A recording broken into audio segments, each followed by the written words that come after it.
I took a liking to Hex and Arkham almost immediately, but for different reasons. Hex, for all of his gruff exterior, was actually a force for good in the world.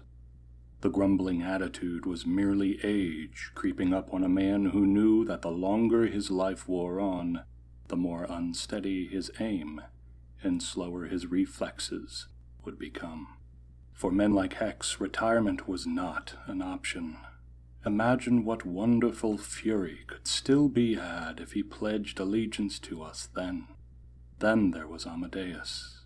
In those days his theories were considered groundbreaking and genius, even though we now know that some of them were misguided. I sensed something within him then that separated the man from his colleagues across seas. On this side of history, we know what that was.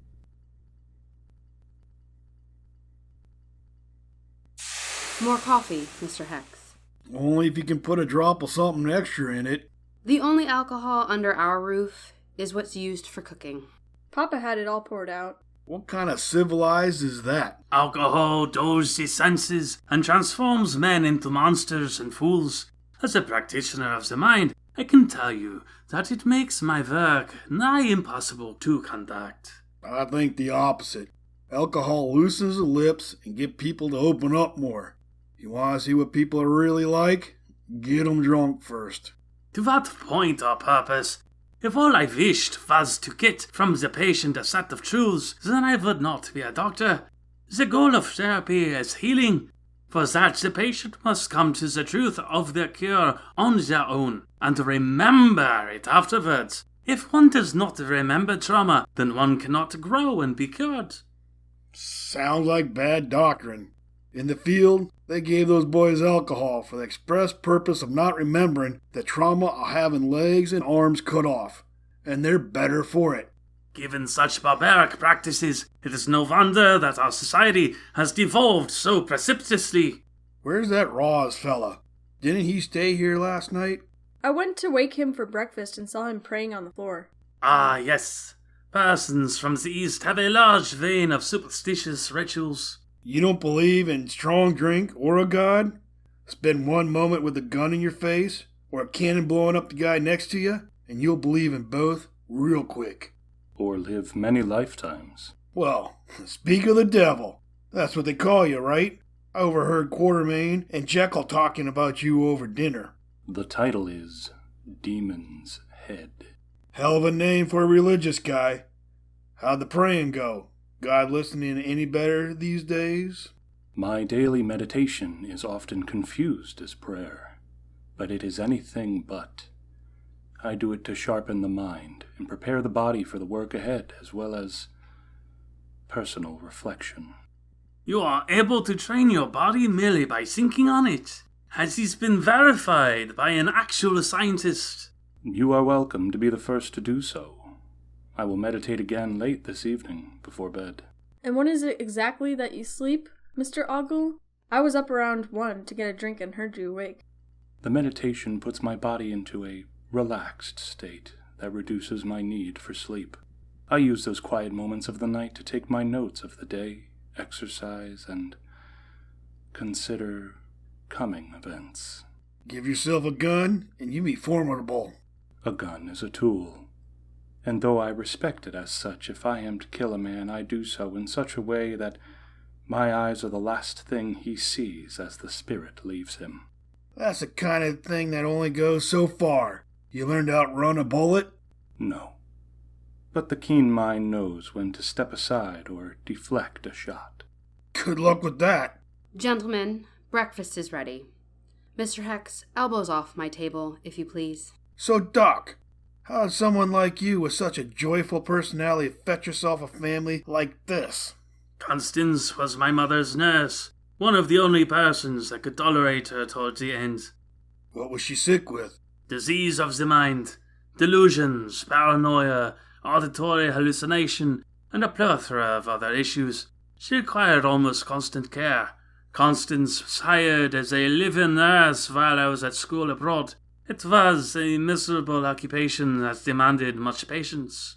That has not waned. How do you think I'm able to deal with you? Truly, though, it was no worry at all. She was a sad woman who lived in that castle-like mansion all by herself on the coast. I take it that your good mother has passed on. Passed on as in buried? Yes. She lived in such a big place. Why ain't you living there instead? Why choose such a simple homestead in the middle of the city? A large property is not conducive to my studies, and would have removed Harriet from the world in which she needs to be socialized. Instead, I rent the property as a convalescence home for the wealthy sick of the city. Colloquially, Gothamites call it Arkham Hospital, though a hospital it is not. Wealth in this city seems to go a long way, though the judge did not name Arkham as one of Gotham's top 5 families. We are a much newer families than they are. Even so, you will note that none of the 5 families are riddled with mental illness. They are, as it is said, from good stock. Yet more of man's travesties upon man. I must admit, I find the judge's endeavors to save his city to be misguided at best, and elitist at worst. How would you fix it then? Short of burning the city down and starting again, there is no fix, to use your terminology. A fix, no. However, medical science suggests that the criminal mind can be cured. Psychology as a practice is growing by leaps and bounds. There's no reason to doubt that sometime soon a cure for every human mental condition may be found. Benevolent, but naive. If the vice of humanity were a disease, then the shamans of the past would have found some element of a cure. The shamans of the past were archaic practitioners of defunct faiths. That medical knowledge they held was accumulated by luck in situation only. The human brain is best understood as a series of complex patterns, mathematical codes that are repeated and can be mapped. We are only beginning to understand this. Within a generation or two, we will have the entire function of the brain perfectly mapped and be able to predict and alter human behavior, altering key ingredients of psychological pattern. Perhaps time shall prove you correct, Doctor. Until then, I will place my faith in my league's own tradition of curing human ailment. Cure at the barrel of a gun? More accurately, cure at the point of a sword, Mr. Hex. But I think we mean the same. Enough talk of philosophy. Eat before the sausage and eggs get cold. That goes for you too, Doctor. Don't fight it, Doc. A happy wife is a happy life. Of that I am well aware. Gentlemen, how did the raid go? We got them Yanks running scared. And the schoolhouse? Consider it shut down. Very good. The last thing we need in our community is some Yankee pulpit shaking things up where they need not be shaken. The South will rise again. Perhaps, but in the meantime, we will do our part to keep our communities cleansed. Sir, a telegram for you. From your friend, TDH. Let me see. Hex in Gotham. That was short. Who's your spy? I have no idea. The initials mean nothing to me. All I know is that the intel has been good so far. The train tip ended up being accurate. I should have sent more boys to attack it.